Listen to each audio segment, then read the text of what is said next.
sobre esse tema, a crise da masculinidade e da autoridade, né? A gente vai começar pela ordem contrária do título. A gente vai começar a falar da autoridade primeiro, para depois cair na história da masculinidade, né? Então, basicamente, a gente deu uma pesquisada, uma entendida a respeito do significado da autoridade, de onde ela vem, né? E aí, o significado último da palavra autoridade vem da palavra autor, né? Então, aquele que é o autor é quem tem a autoridade sobre a obra criada, né? Então, começamos falando da autoridade máxima e suprema, que é a autoridade divina, né? Então, essa autoridade divina ela foi colocada por Deus na natureza, na criação, desde o primeiro momento, né? Desde o primeiro momento que Deus é Deus de toda a eternidade, Ele colocou a autoridade como um conceito e como uma ordem da natureza. E nós, como homens, herdamos, assim como nós herdamos muitas coisas de Deus, né? A sua imagem e semelhança, nós herdamos também esse conceito de autoridade, né? E desde os primeiros filhos, né, Adão e Eva, reconheciam em Deus a autoridade que tinham, né? Tinha medo de Deus, tinha respeito por Deus, né? Quando pecaram, ficaram com receio de falar com Deus. Então, notava-se ali claramente que existia uma hierarquia, né? Existia alguém que era superior e alguém se reconhecia como inferior àquele, porque era sua criatura, sua obra, né? Então, aquele seria o autor, portanto, haveria ali uma relação de autoridade entre Deus e o homem, né? Então, essa é a primeira autoridade, a autoridade suprema. À medida que o homem foi se estabelecendo, né, como sociedade, né, como família, houve esse espelhamento, né, do conceito de autoridade que existe entre Deus e o homem, também entre os homens, né? E aí aqui a gente queria destacar três principais pessoas ou personagens da nossa vida cotidiana que exercem e naturalmente têm uma autoridade, né? Então, toda essa autoridade que existe entre os homens é uma autoridade que é herdada da autoridade divina, né? Então, a gente quer destacar principalmente três, né? Quer falar das três? Então, existe a autoridade da igreja, né? Então, a autoridade que foi confiada diretamente por Deus para essa instituição que Ele fundou, né? Então, também uma autoridade criadora ali para com a igreja. E, portanto, essa autoridade nós devemos respeitar, né? Nós devemos reconhecê-la como autoridade sempre. Então, essa é a autoridade também, acho que abaixo de Deus, né? E ela deve sempre herdar a autoridade de Deus, então ela deve sempre apontar para Deus, mas está abaixo dele. E a autoridade dos pais, então seria aí na sequência, a autoridade dos pais tem sobre nós, independente da idade, né? Também é uma autoridade constituída por Deus naturalmente, né? Não existe uma eleição, não é algo social, é algo natural, que é herdado também, então diretamente por Deus, e não existe nenhum mérito nisso, né? Então acho que é interessante a gente já trazer desde essa abordagem inicial, que a autoridade não necessariamente tem um mérito, né? Então você não faz necessariamente alguma coisa para poder ter autoridade, mas algumas autoridades são dadas por Deus de forma direta, sem que seja conquistada, né? Por exemplo, a autoridade dos pais, a autoridade da igreja também. Então é uma grande confiança que Deus entrega, né, aos homens, seja aos participantes da igreja para levar a salvação das almas por toda a eternidade na terra, seja aos pais para cuidar dos filhos, né? E os filhos são grandes, no fim das contas, são obras de Deus, né? Então, como a gente dizia, né, a autoridade é sempre herdada de Deus. Então, os filhos, né, a gente costuma dizer, enfim, a igreja também diz muito isso, né, que os filhos não pertencem aos pais, né? Eles são emprestados, vamos dizer assim, pertencem a Deus, e os pais são os seus tutores aqui na terra, responsáveis para que eles cheguem ao céu, que eles voltem para Deus, né? Então, mais uma vez, a autoridade ela não é conquistada, não é meritória, ela é herdada e é uma graça, né, de Deus. E, por fim, a terceira autoridade que a gente queria falar, que difere dessas outras, é a autoridade do governo. Existe, de fato, uma autoridade que é uma autoridade... Então, existe essa autoridade que é uma autoridade social, política, mas que, de alguma forma, Deus também permite que exista, né? Permite que exista na sua obra desde o início. Então, desde que o homem se organiza em sociedade, e a primeira célula social mais simples é a própria família, né? Então, a própria família também se organiza numa espécie de autoridade hierárquica, de certa forma política, né?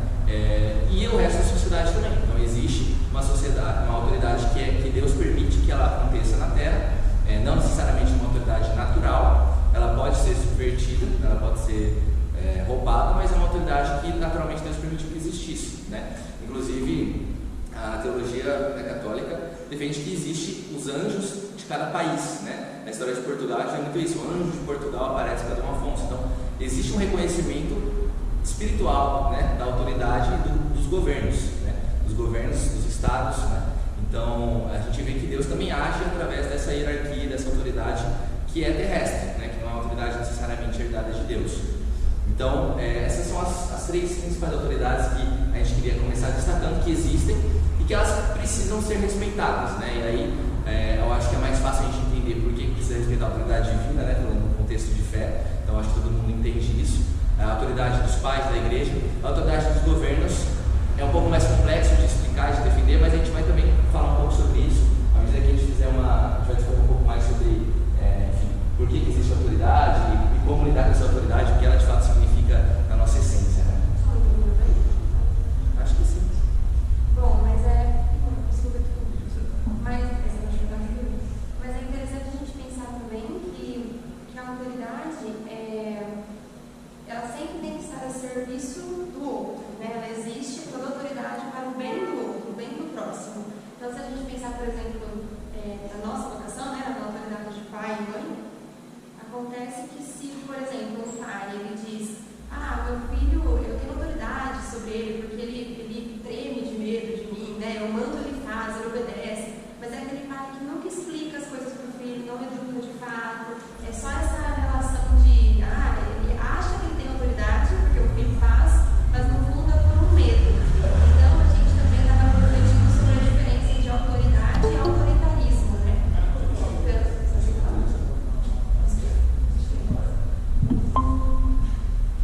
Então tem essa diferença também, né? A autoridade sendo ela algo que é pro bem do próximo, do outro, ela não deve estar baseada no meu próprio ego, né? Eu mando por mandar, eu mando porque é a questão da minha vaidade, né? Então eu como mãe, eu só quero que meus filhos me obedeçam, ponto final, no sentido de acaba sendo um medo, né? E não uma autoridade real, né? Assim como professor em sala de aula, vou falar isso porque é a minha profissão também, tem uma diferença em ser autoridade em sala de aula e ser autoritário, desrespeitoso, rude com os nossos alunos. Então é interessante a gente pontuar isso, são coisas diferentes, né? E ela está sempre a serviço do outro, né? Tem que fazer um bem para o próximo. No caso do governo, né? Um bem para toda a sociedade.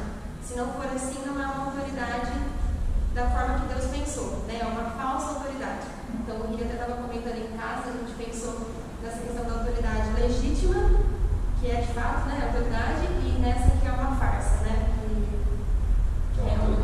Que é um autoritarismo, né? Uma tirania. E aí essa questão da gente conseguir identificar, né, a autoridade, ela é importante, porque a Mayara falou, quem tem algo a oferecer, né, de bom, então a autoridade é sempre isso, né, é alguém que tem algo a oferecer, alguém que tem um dom, tem uma virtude que é algo além dos demais, seja por ordem natural, seja por, enfim, conquista, e essa pessoa tem que contribuir para que os outros que estejam ao seu redor aprendam e sigam seus passos melhor. Então, no fim das contas, a autoridade é sempre também um exemplo, né? Então, com a autoridade descarrega essa responsabilidade. Então, que nem a Mara falava, né? A autoridade legítima, porque aquela autoridade que ela é usurpadora, que ela está lá para benefício próprio, né? Quando você começa a usar o seu poder que a autoridade confere em benefício próprio somente, não em benefício dos outros, então isso deixa de ser uma autoridade, passa a ser um autoritarismo, né? Independente disso, nós sabemos que existe dentro da igreja, dentro do governo, dentro das próprias famílias, né, muitos pais que às vezes não cumprem devidamente a sua missão de pai, né, ou a sua missão de governo. Sabemos que dentro da igreja existem também bons padres, bons governantes, bons bispos, e qual que é o problema de existirem também maus bispos, maus pais, maus padres, maus governantes, né? Porque essa ordem natural que Deus instituiu, ela é necessária para que a vida aconteça, para que a natureza aconteça, para que a sociedade aconteça. Então, quando nós temos maus exemplos de pessoas na autoridade, isso coloca em xeque o conceito de autoridade. Então, as pessoas, em vez de questionarem os erros pessoais, eles extrapolam os erros pessoais para o conceito de autoridade ou para a instituição em si. Então, é uma maneira muito astuta que o demônio faz, o demônio usa, para destruir a ordem natural. Porque a ordem natural, ela exige uma hierarquia, ela exige uma autoridade. Quando você questiona e põe em xeque, né, a existência e a legitimidade da autoridade, qualquer nível que seja, você em última instância está questionando a autoridade divina também, né? Então, a autoridade dos pais, a autoridade do próprio governo, a autoridade da igreja, né? Então, sempre que é questionada, também é um ataque também inútil, né? Às vezes não consciente, mas conceitualmente, socialmente falando, é um ataque final também a Deus, a autoridade divina, né?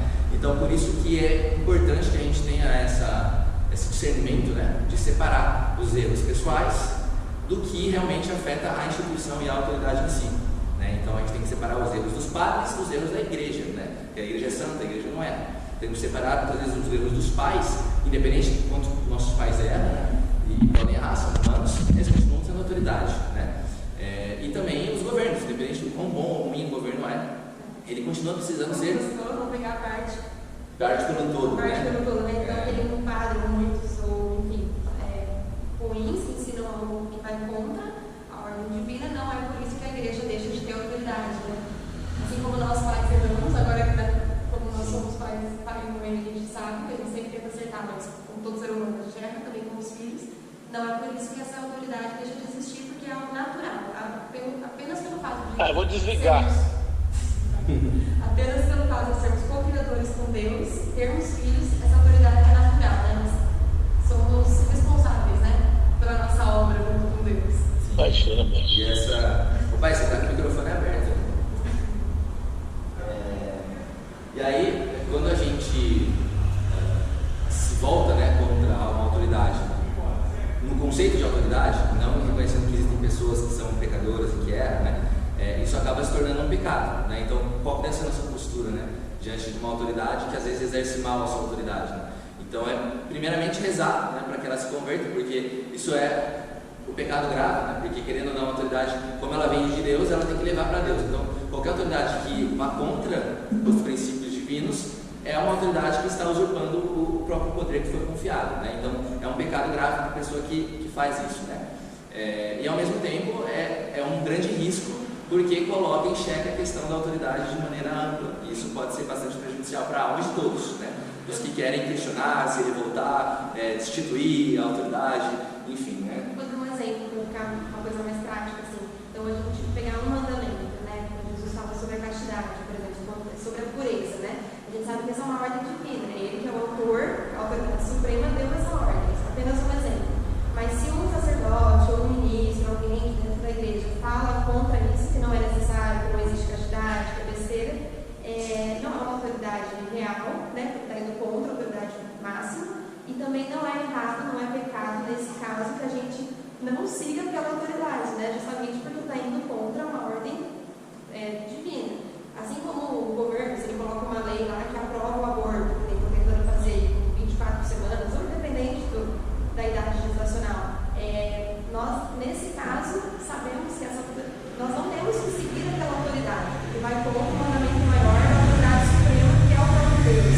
Então, a gente tem que ter esse discernimento, né? Que existem autoridades reais, legítimas, mas, ao mesmo tempo, o Espírito Santo vai dando esse discernimento para nós, né? Do que é, de fato, que agrada a Deus de fato e o que é apenas uma falsa autoridade, uma coisa para o mal do outro, né? Um serviço, né, do próximo. Eu acho que é importante saber reconhecer isso para se proteger, né, contra não seguir o exemplo daqueles que nós percebemos que são autoridades que são contra a autoridade divina, mas ao mesmo tempo também ter a docilidade de respeitar ainda assim, né? Por mais que às vezes um padre fale algo que nós sabemos que pode ser errado, um bispo toma uma decisão que a gente acha que pode ser prejudicial para a alma, continua sendo uma autoridade instituída, né? Então, uma coisa interessante que o Rafael Tonão falou numa palestra recente sobre Nossa Senhora é que todas as aparições de Nossa Senhora foram fundamentadas na autoridade da igreja, por mais que os bispos sempre perseguiam, né? Em Fátima, em Lourdes, né? Era sempre complexo para os bispos e para os padres aceitarem que o vidente era legítimo e tudo, mas mesmo assim Nossa Senhora sempre pedia que as videntes, né, se referissem aos padres, a autoridade da igreja se fundamentasse nisso, né? A igreja se baseia nisso até para ver se uma aparição é real ou não, né? Se o vidente começa a falar contra a igreja, contra o Papa, desrespeitar qualquer autoridade, então a igreja entende que Nossa Senhora jamais pediria para ele fazer isso e provavelmente é falso aquilo, né? Não é uma aparição. E próprio em Lourdes, né, foi o padre que revelou para Bernadette que era Nossa Senhora, que até então ela, enfim, tinha essa visão, falava que era uma mulher, mas a Imaculada Conceição, ela não entendeu o que era, e foi o padre que explicou para ela que a Imaculada Conceição era Maria. Então, vamos dizer assim, Nossa Senhora se revelou a Bernadette através do padre que não acreditava na aparição. Então, apesar de tudo, né, a autoridade na ordem natural divina, né? Então, tem uma frase que Santo Agostinho, né, amor, aqui, sim. que é muito legal para explicar isso que a gente falou, que a autoridade é sempre para o bem do outro, né? Preciso achar aqui a frase. Nossa, Tá aqui, ó. Achei. Santo Agostinho dizia: os que mandam são servidores daqueles a quem parecem mandar. Se mandam não é por desejo ou ciúme do poder, e sim por dever de auxiliar. Não é por orgulho de pertencerem à primeira categoria, mas sim pela compassiva inclinação de prestarem um socorro ao outro. Então essa é a real autoridade, né? Exato. E a gente já pode falar das crises, né? O que é a crise? Sim. Por que a autoridade está em crise, né? O que é a crise da autoridade, né? Sim. E aí, qualquer falar? Então a gente separou em 4 ataques à autoridade, né? Que podem acontecer e que podem ser prejudiciais, né? Para a nossa alma. Então a primeira delas é se opor a qualquer tipo de autoridade, que é isso que eu dizia. Como a gente começa a ver pessoas ruins exercendo mal a autoridade, tem-se a levantar dentro de nós uma revolta a qualquer autoridade, questionar qualquer autoridade, né? Normalmente, então, primeiramente contra Deus, né? Sim. Ele acaba chegando em Deus, no fim das contas, né? A gente fala, por que eu tenho que respeitar qualquer autoridade, né? E isso a gente vê que é um comportamento bastante, apesar da gente estar inserido numa sociedade meio que tende a gente pensar um pouco nisso, né? A gente vê que é um comportamento bem infantil, né? Aquilo que a gente vê na adolescência, que no fundo é o quê? É você achar que você sabe mais, consegue mais, faria melhor, né? Então não deixa de ser uma falta de humildade, né, em si mesmo. E uma idolatria de si próprio, né? Então colocando-se como a sua própria autoridade, né? Então quando você não quer se submeter a mais ninguém, você está achando que você é a autoridade suprema, então no fim das contas, além de falta de humildade, é uma idolatria. Foi assim que aconteceu, na verdade, também você escreveu aqui, né? A queda do anjo de luz, né? Se opor à autoridade divina. Então, Lúcifer, na verdade, não reconhecia a autoridade de Deus, aconteceu isso. Ele negou qualquer autoridade e ele foi banido, né? Para eles e, enfim. Tem uma passagem em Lucas 10, que a gente colocou aqui também, passagem legal. Que fala assim: Jesus disse: vi Satanás cair do céu como um raio. Eis que vos dei poder para pisar serpentes, escorpiões e todo o poder do inimigo. Contudo, não vos alegreis porque os espíritos vos estão sujeitos, mas alegrai-vos de que vossos nomes estejam escritos no céu, né? Então, isso aqui resume um pouco de tudo que a gente tem falado, né? Primeiro, ele fala da queda de Satanás e, na mesma frase, ele fala da autoridade, né? Então, foi um problema de questionamento da autoridade e Jesus fala: mas eu dei autoridade sobre vocês, né? Para vocês, sobre o inimigo, né? Então, quer dizer, Deus nos confia uma autoridade. Então, aí falando um pouco da autoridade como cristãos, né? A autoridade espiritual que nós temos como herdeiros, né, de Cristo, herdeiros da mensagem de Cristo, que é a igreja. Mas ele fala que a gente não deve se alegrar por isso, nesse poder, mas alegrar porque o nosso nome está escrito no céu. Ou seja, a autoridade vai nos salvar, né? Na verdade, a autoridade vai salvar a nossa alma e a gente vai ajudar a salvar as outras almas com a autoridade que nos foi dada. Então, não é a autoridade em si, mas sim o efeito dela, que é a salvação das almas. Então, os tipos de crise da autoridade, a primeira é essa, se opor a qualquer tipo, achar que não existe nenhuma autoridade nunca. Aí a segunda é se opor às legítimas autoridades, que a gente já falou também, né? Quer dizer, as pessoas, assim, uma pessoa dentro da igreja, ou né, uma mãe, um pai, não é exemplar, e a gente também se opõe a todas as legítimas autoridades. Aí a terceira crise, né, da autoridade, é eleger para si autoridades próprias, que na verdade não tem autoridade alguma, né? Sim, que são as divindades que são convenientes, né? E aí aqui a gente pode colocar um monte de coisa que as pessoas acabam buscando autoridades, assim, se enganando, né? Porque é conveniente, seja, a gente pode falar várias coisas, né? Horóscopo, adivinhação, signos, divindades, enfim, outros deuses. Exato, ela inventa uma autoridade, igual o povo de Israel colocou um bezerro de ouro lá que não existia, mas ela precisava de uma autoridade, inventou uma autoridade própria e cometeu esse pecado da idolatria. Ou si mesmo, né? A gente vê muito isso nas redes sociais também, acha que é uma autoridade que é, assim, a pessoa está falando e tem que seguir, tem que fazer isso na nossa vida, mas é uma blogueira, um ator, uma atriz, alguém que na verdade está sendo algo que é totalmente contra muitas vezes os nossos valores cristãos, né? Ela não tem autoridade nenhuma natural, né, hierárquica realmente, mas acaba assumindo esse papel, né? E aí por que certas pessoas assumem o papel que não lhe é conferido de autoridade? Por causa da quarta crise de autoridade, né? Que é a gente não exercer a autoridade que nos é conferida, né? Então, uma outra crise é a pessoa que tem autoridade fingir que não tem, fugir disso, né?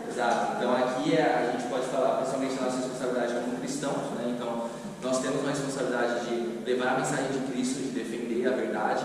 E quando a gente se furta a essa responsabilidade, a gente não cumpre o nosso dever, alguém vai tomar esse papel, né? E aí vai ser provavelmente uma pessoa que não tem essa autoridade, né, naturalmente instituída. E aí ela vai se tornar o quê? Uma usurpadora, uma autoritária, né? Porque ela não teria esse, vamos dizer assim, direito divino de exercer essa responsabilidade, essa autoridade sobre os outros, e ela vai querer fazer isso em usufruto, né, para si mesma. Então, os pais, quando eles não assumem a autoridade, normalmente eles acabam deixando a educação dos filhos para o Estado, ou para a escola, ou, enfim, eles fogem do seu papel, né? Eles ou não sabem que tem essa autoridade, ou fingem que não. E, infelizmente, isso acontece muito, né? As almas, as crianças se perdem porque existe essa fuga, né? Essa irresponsabilidade diante da sua autoridade, né? Exato, e aí nós como igreja também temos a autoridade, né? Temos que cumprir essa responsabilidade, seja os padres, os bispos, né? De exercer a devida autoridade, porque se não exercerem, alguém vai falar como que as pessoas têm que agir, alguém vai ditar a norma moral, que vai ser provavelmente se desviar do caminho divino da autoridade máxima que é Deus, né? E isso é uma grande responsabilidade. Então, quando a gente se encontrar diante de Deus, Deus vai nos cobrar, né, por toda a autoridade e responsabilidade que nós temos e que a gente não cumpriu, né? Então, seja com pais, cristãos, enfim, na liderança, enfim, dentro das comunidades, dentro da igreja, na nossa profissão. Então, toda a autoridade que nos é conferida e vem de Deus, a gente vai ser cobrado por isso, né? E por que muitas pessoas fogem? Porque, como a gente falou, autoridade é serviço, né? Autoridade é sacrifício. Então, dá trabalho. Dá trabalho. Então, muitas vezes as pessoas se acomodam e não querem cumprir isso, né? E tem uma passagem de Lucas 12, que a gente separou, que fala exatamente isso, né? Que é aquela famosa passagem, né? Porque de muito se deu, muito se exigirá. Quanto mais se confiar a alguém, dele mais se há de exigir, né? Então, nós não podemos fugir, né, dessa responsabilidade, dessa autoridade que nos é dada, né? Isso tem muita ligação também com a questão da masculinidade, né? Por isso que a gente colocou os dois temas num dia só, né? Autoridade e masculinidade. A gente já vai entrando agora na masculinidade. Vamos falar um pouco da masculinidade, então a gente tem que fazer essa introdução longa para falar a respeito da autoridade. E quando a gente fala da autoridade masculina, né, hoje é algo que é extremamente polêmico, né, extremamente politicamente incorreto. A gente vai falar a partir de agora, se o João gostar, a gente talvez vá preso. Vai cair o É meio polêmico, vai cair no nosso canal do YouTube, mas vamos lá. Exato. Eu separei uma passagem de Reis, né? 1 Reis 2, que quando o rei está para morrer, ele vai falar com o seu herdeiro, e ele fala uma frase, várias dicas, né, de como ele tem que viver a sua vida, né? Então é um momento extremamente importante, né, na vida do pai e do filho, né? O pai está deixando uma herança, está morrendo, e o filho está recebendo, né, as últimas palavras ali, né? E o pai, ele começa com essa frase: eu me vou, disse ele, pelo caminho que segue toda a terra. Ser corajoso e comporta-te como homem, né? Então, essa frase, né, é interessante, que a gente ouve muito na nossa vida, né? Seja homem, né? Os homens ouvem muito isso. Só que é engraçado, a gente estava vendo uma aula do Paulo Ricardo, que ele fala que não existe você não costuma ver as mulheres falando, as mães falando para as filhas, seja mulher, né? E por que é necessário, às vezes, que se afirme, né? Ou então, quando alguém vem brincar com vocês, fala: pô, para aí, cara, sou homem. Que né? isso, você não escuta uma mulher falando: que isso, sou mulher. Não tem essa autoafirmação, só igual vocês que fazem isso. A gente vai falar um pouco sobre isso, por que isso acontece. Exato, né? E aí, o padre Paulo Ricardo falava, né, nessa aula que a gente estava ouvindo para se preparar, que ser homem exige um esforço, né? Exige uma movimentação que muitas vezes não é espontânea, né? Ela é natural, de certa forma ela é instintiva, a nossa natureza pede por isso, mas ela exige um movimento que é sacrificante, né? Que não é espontâneo. E muito por conta, talvez, né, e o padre Paulo Ricardo falava um pouco da parte biológica, né? Muito por conta, talvez, de como nós somos formados perto de nossas mães, né? Por sermos mamíferos, né? Nós ficamos muito agarrados às mães desde o início, precisamos da mãe, né? A pessoa mais próxima de nós no nosso nascimento, e, né, por muito tempo na infância, é a mãe, tem que ser depois também. Principalmente anos atrás, quando tinha mais isso da mulher ficar em casa para cuidar, né? E o marido sair para trabalhar, para prover, né? Exato. E aí os homens, quando crescem ali por volta dos 7, 8 anos, começam a querer um distanciamento da mãe e uma aproximação com o pai. Mas é algo que não é natural, né? Que se você vê uma criança de 2 anos, por exemplo, o Tavinho, ele é muito mais apegado à mãe, que ele estava com a mãe, que evitava a mãe, né? E com o tempo parece que surge um instinto masculino de separação da mãe, mas que não era natural, não era algo que desde o início foi assim, né? É algo que exige realmente um sacrifício, né? E aí o padre Paulo Ricardo falava que se o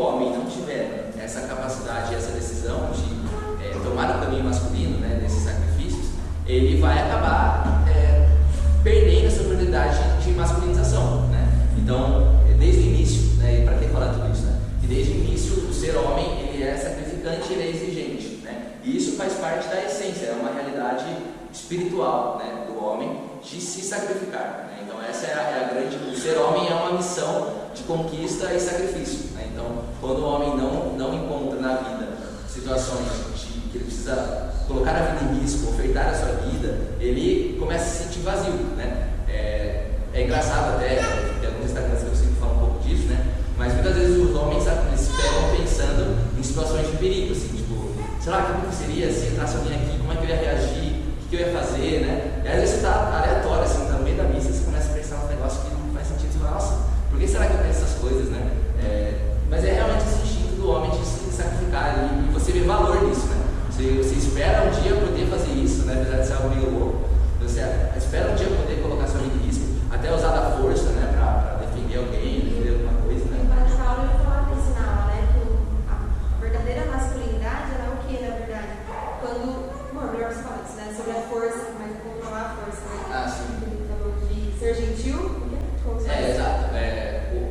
E o homem, né, ele se encontra sendo homem quando ele reconhece que ele tem a força, essa força, né?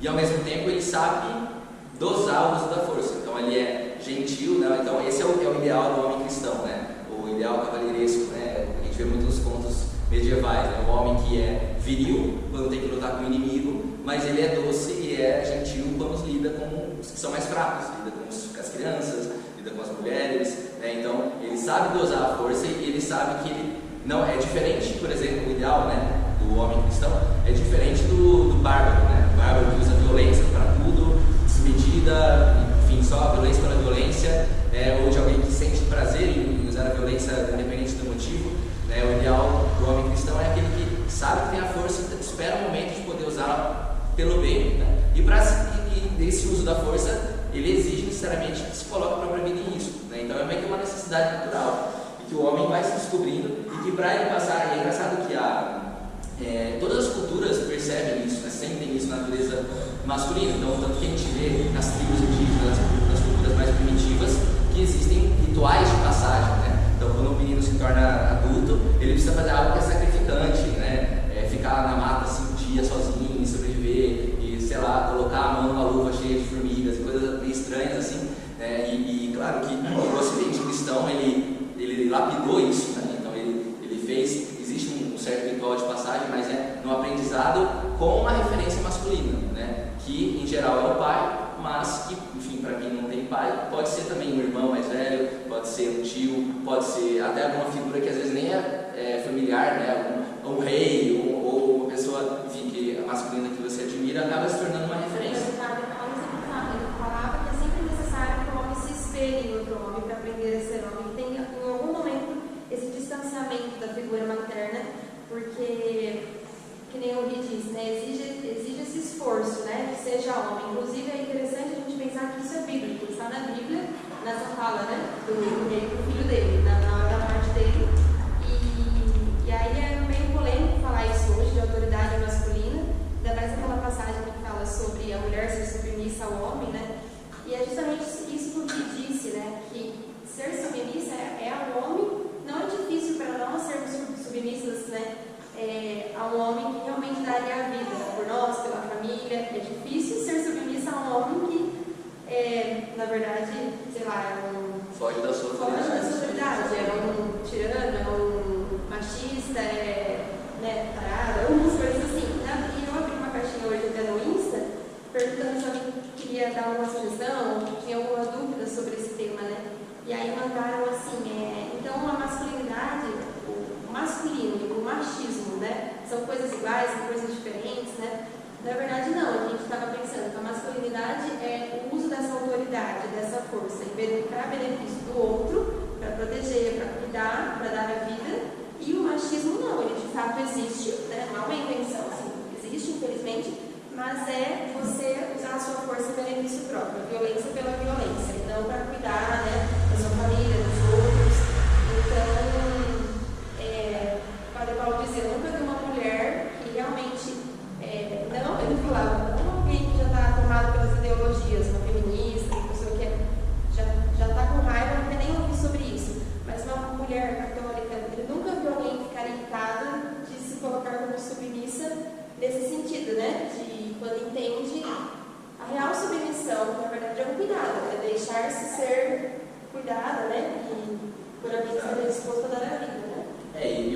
que a igreja, né, ela resume o ser homem em uma frase, né, que é sacrificar, dar a vida, e no fundo é se configurar a Cristo, né? Então isso nada mais é do que a missão de Cristo também. E isso confere ao homem sim uma autoridade que está na carta aos Hebreus, que a Má citou, que é essa autoridade que né, a Bíblia pede, né, que as mulheres se submetam ao homem e o homem doa a sua vida.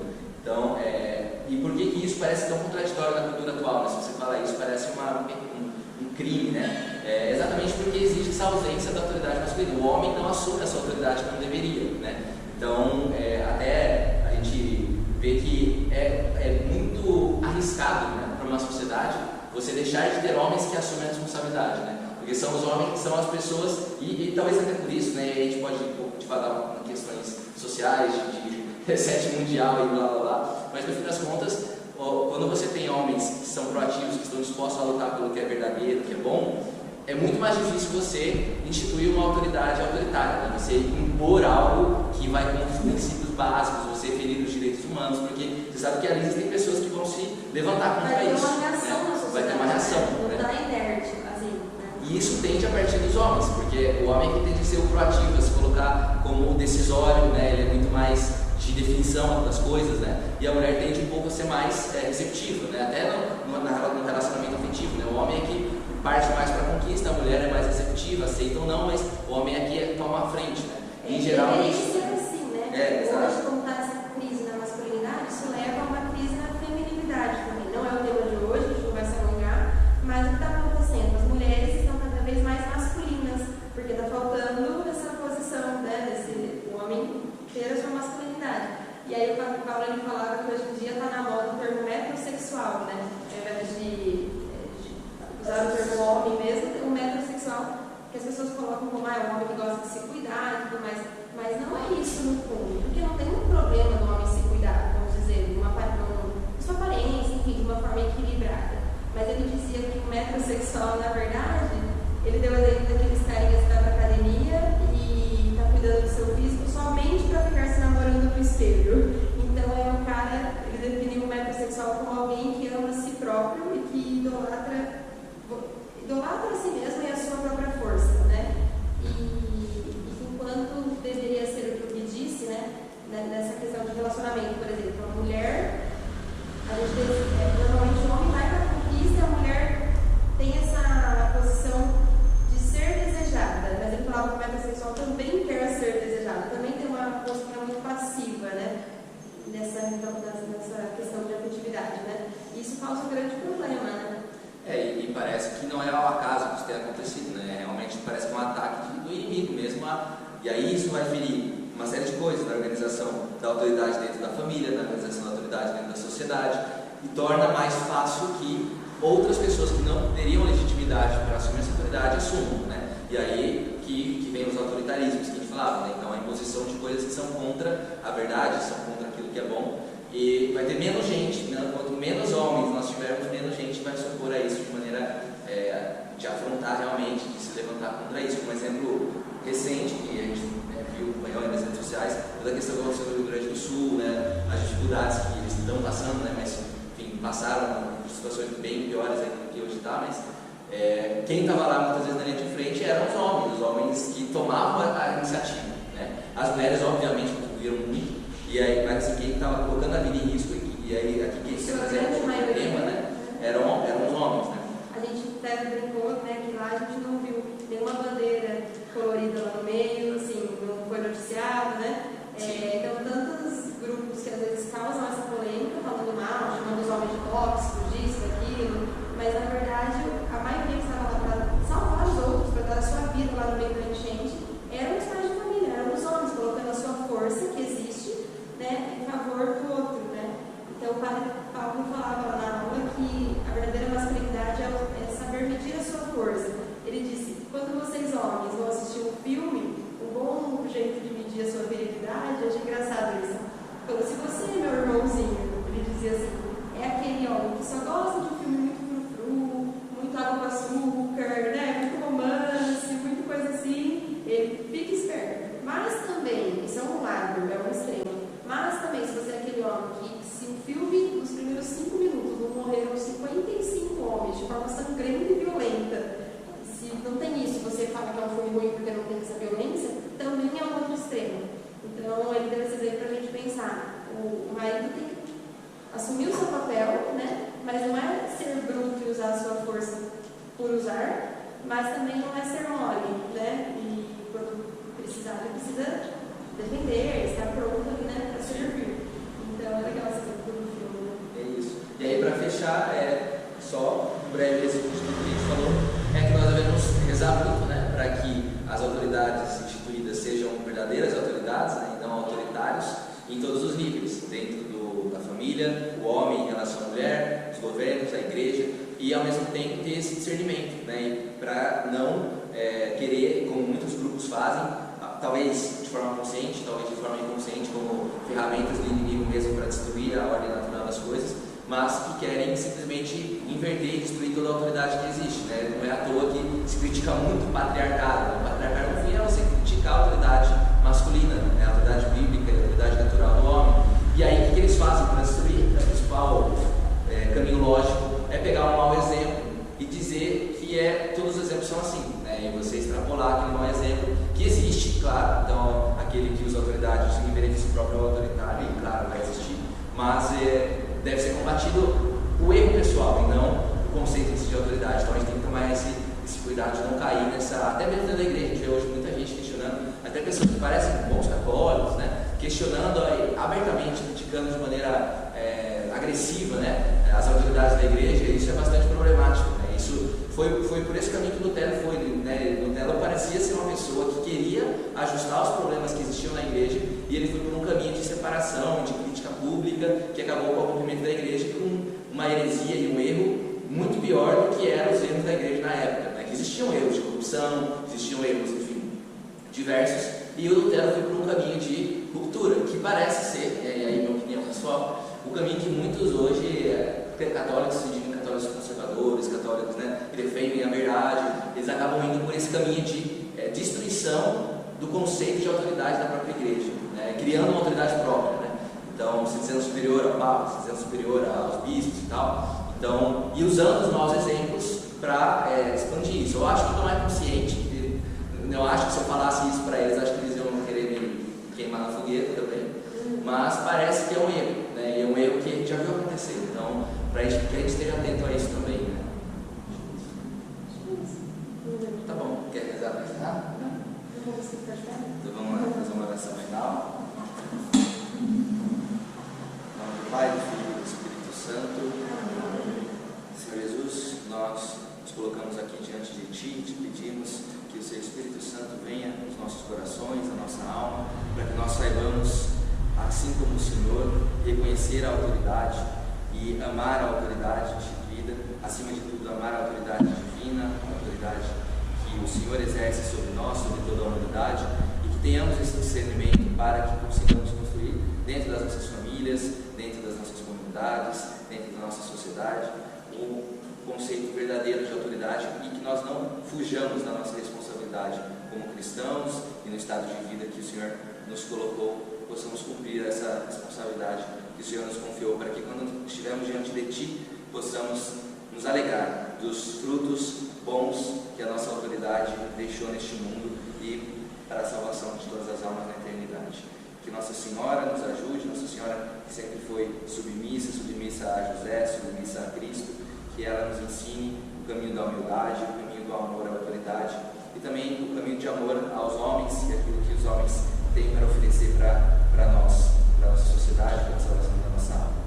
Ave Maria, cheia de graça, o Senhor é convosco. Bendita sois vós entre as mulheres, bendito é o fruto do vosso ventre, Jesus. Santa Maria,